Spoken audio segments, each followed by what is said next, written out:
Welcome to Masters of Product Management, powered by Sequent Learning Networks, a show that provides extraordinary insights for product managers who want to go faster and farther in their product management careers.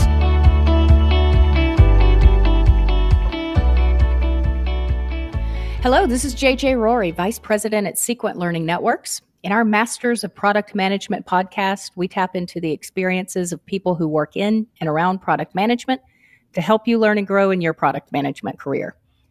I spend a lot of time advising companies on the importance of customer and market research. Regardless of the industry, the size or age of the organization, or the type of products they build, understanding customers and markets is the bedrock of successful product management for any company. Without that understanding, frankly, it doesn't really matter how good they are at the rest of the product development and management process because they aren't getting to the heart of problems to be solved and needs to be met. However, there are some different dynamics in product research for B2B or business-to-business organizations and B2C, business-to-consumer organizations. For example, business customers, as opposed to consumers, bring complexities around decision-making, differing needs and perspectives among the various groups within the company, and an even more important focus on relationships. So product managers and leaders must therefore deploy methods and cultivate skill sets specifically for researching a B2B market. Our guest today is an accomplished executive, and I'm thrilled to have her here to discuss her experiences and expertise in product research for B2B companies. Yana Welinder is CEO and co-founder at Kraftful, which provides user-friendly mobile apps for smart home devices.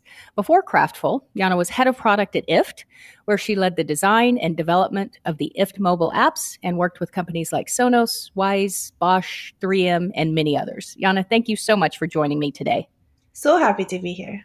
Let's set the foundation. Talk a bit about product research in general and why it is so important. Sure. Well, I think the kind of the baseline is that it's super important because the job of a product manager is to make sure that the team ships a product that really solves problems for people in a way that makes people want to use the product and pay for it, most importantly, right? And so there's no way that you know whether you're building something that people want without doing that research and figuring out their needs. And then if you have your team work on something that you just came up with and never validated, you end up wasting a lot of their time and resources if it turns out to be the wrong thing. And then you're obviously going to have a really hard time motivating the team to try again if all their efforts were wasted. I think on the flip side, if you're able to put a customer face on the product requirements that you provide to the team, that's going to be so much more motivating because they'll know that there's actual people on the other side waiting for the thing they're building. And then beyond that initial validation, customer research is key to figuring out relative priorities of different features because you start understanding how your solution actually fits into people's lives. They may be using your product in ways that you didn't really anticipate. They may not necessarily have needs for specific features. They may already have something that they're using that is complementary to your product, and so there's specific features that they could wait on longer, which means that you can deprioritize that feature and get your product to market faster. You know, that's great advice. I love what you said. Put a customer face on the product requirements. You know, that's a wonderful way of saying it. One of the things that I run into so often with organizations is there's a disconnect or a lack of freely flowing information among the cross-functional groups. And while we work day to day together, engineering, product management, design, sales, account management, et cetera, and we all have our different perspective, the sales team translating feedback to product managers and product managers translating customer and market insights to the engineers as opposed to just go build, you know, this box, if you will, right? This piece of software, and actually having that customer at the center of that by putting a face of the customer on those product requirements is a fabulous way to say that. I think that's really a really important point there. So what are some of the differences between conducting product research for B2C, again, business to consumer products, and B2B, business to business? Yeah, that's a great question. So I'd say that the biggest difference is that B2B research really requires much more cross-functional collaboration. And I've worked in both spaces, and I think for consumer-facing products, you can usually just find or create the right channels for your research. Like depending on your product, you can just survey users directly in the product and then follow up with interviews. You can look for folks who fall into your target demographics on social media and just read what they're saying, or reach out and ask specific questions. I do a lot of B2C research for Kraftful, even though we are a B2B company, and then I will read a lot of app store reviews, and I do that both kind of for apps that I help develop and also for similar apps, and we'll read hundreds of app store reviews. I think by contrast, for B2B research, you can't just sit down with like a glass of wine on a Friday night and read app store reviews.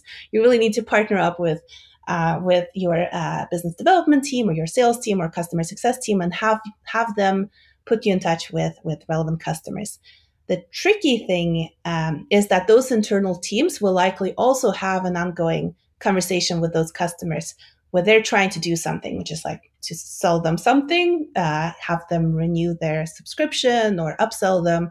And so they're naturally going to be worried that if you push customers to tell you what they really need from you, you would expose gaps in the current product offering, and will make it more difficult for them to sell or renew, right? Like what they're trying to do. Alternatively, you could do a really good job of painting this amazing future of your product, where it's going to have all these exciting features, and so the customer or prospective customer may say, "Okay, well, you know what? I'm just going to wait for that and not."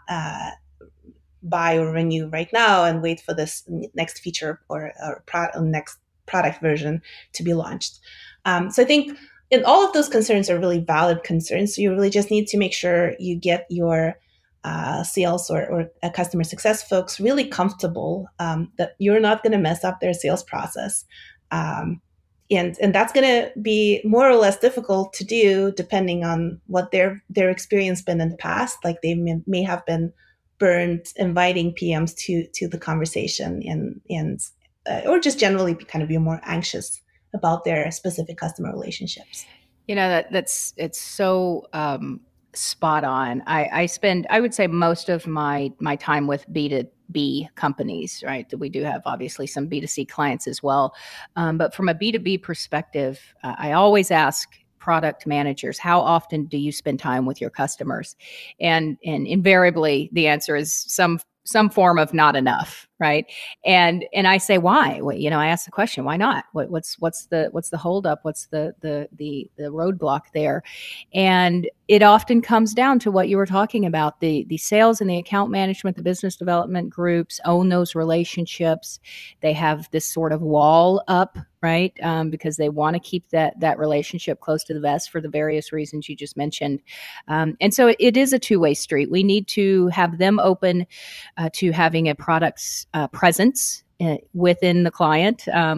But we, as product management, also have to provide that sales group something, right? I mean, we're partners and we have to figure out what's going to help them. And so if we can be a good partner to the client, if we can meet our objectives and become a credible internal partner with that sales and business development team. In other words, they know we're going to hit marks. They know we're going to build products based on that feedback. Ultimately, we're going to make their job easier to sell those products. Then that relationship can evolve. So I think that's such an important part that you bring up. Expounding on that a bit, in a recent conversation that you and I were having, you said that sometimes when people try to apply B2C research models to B2B products in market, it doesn't always work. Can you expand on that thought a bit? Yeah, for sure. I think the biggest problem I've seen is when people try to be very dogmatic about customer research, and that's easier done in B2C research because you have more control over the process. And so you can be very much, kind of like, I'm going to do my customer interview, and it's going to be in like a lab-like environment, and I'm going to ask these set of questions, and it's going to be great, right? I think in the B2B context, folks sometimes will apply that, and then they'll wait for the perfect opportunity when they can have that one-on-one conversation with a customer and ask them some very specific set of questions, and then that opportunity never materializes. So then they don't do any research at all, and then they use that as an excuse, and say, I didn't have access to customers to do research. It's sort of very similar to what you were saying that you're hearing from a lot of folks. I think the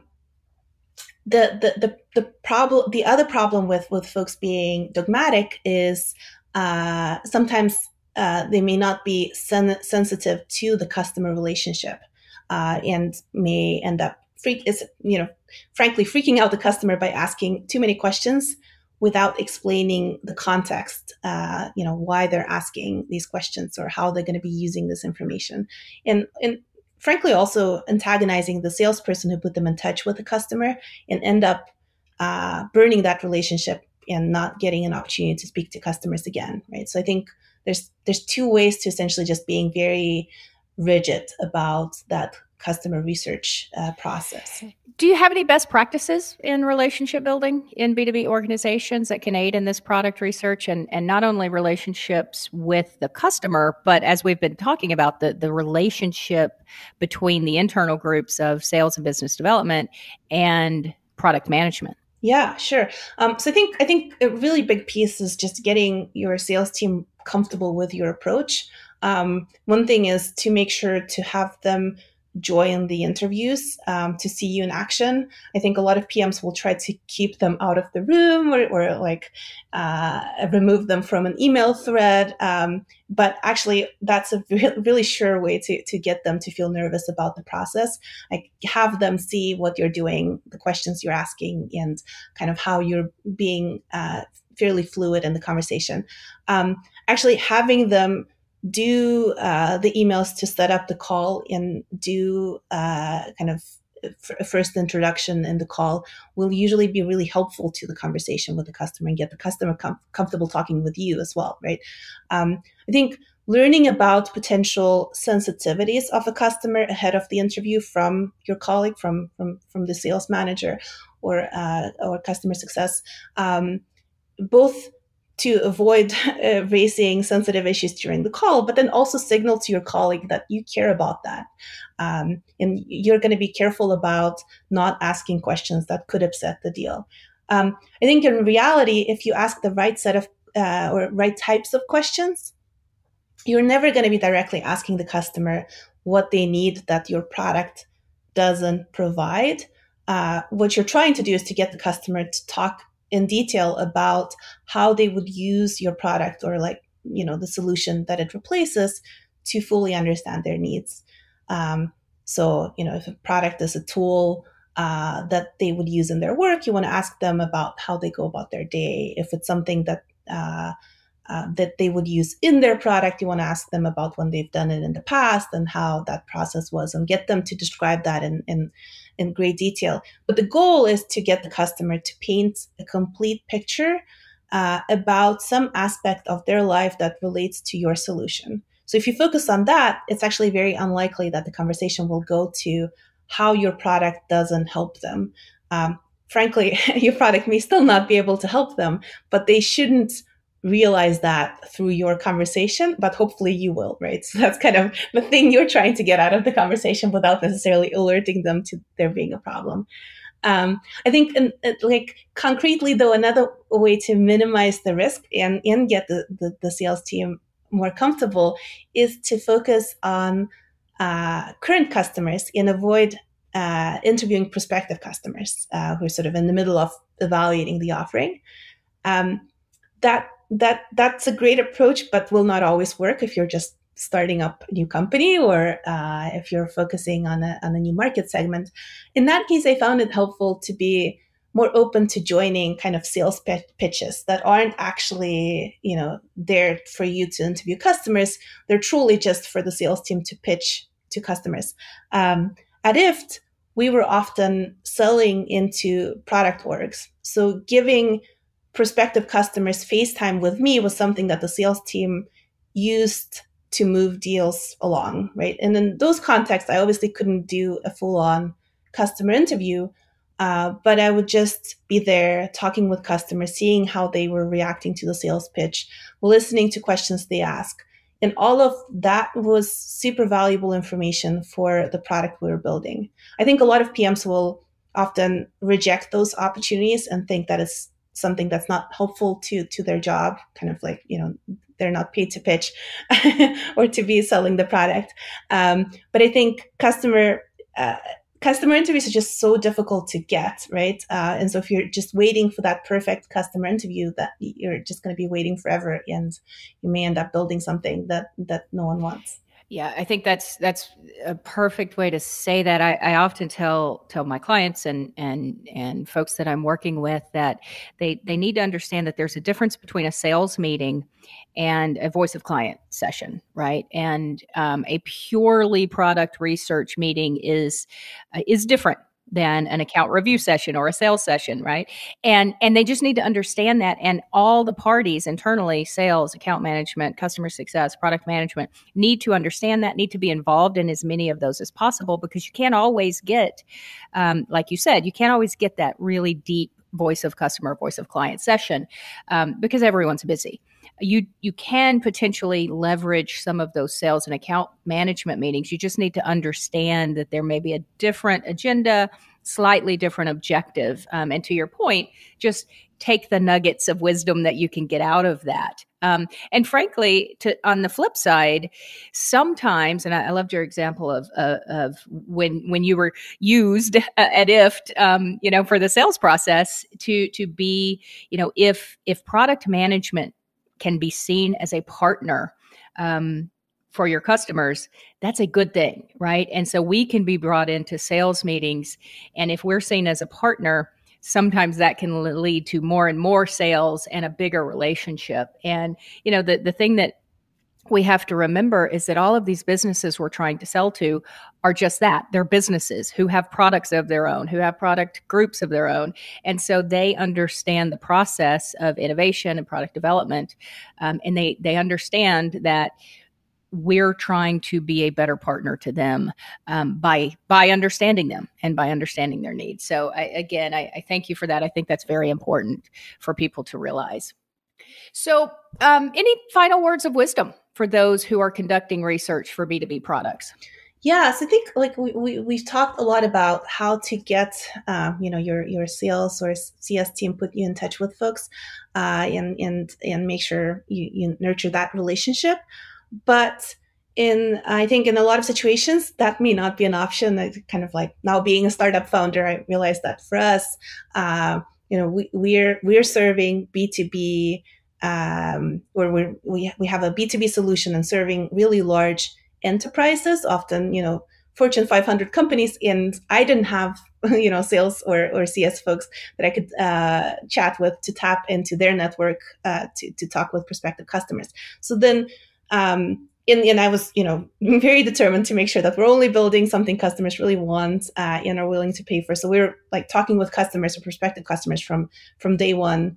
To make sure that we're not just building in isolation. I think in those kind of situations where you don't, when you can't leverage your sales team to put you in touch with folks, there are other things you can do. So one thing we've tried doing is signing up for like industry conferences where you can chat with prospective customers in a more informal setting and build those relationships.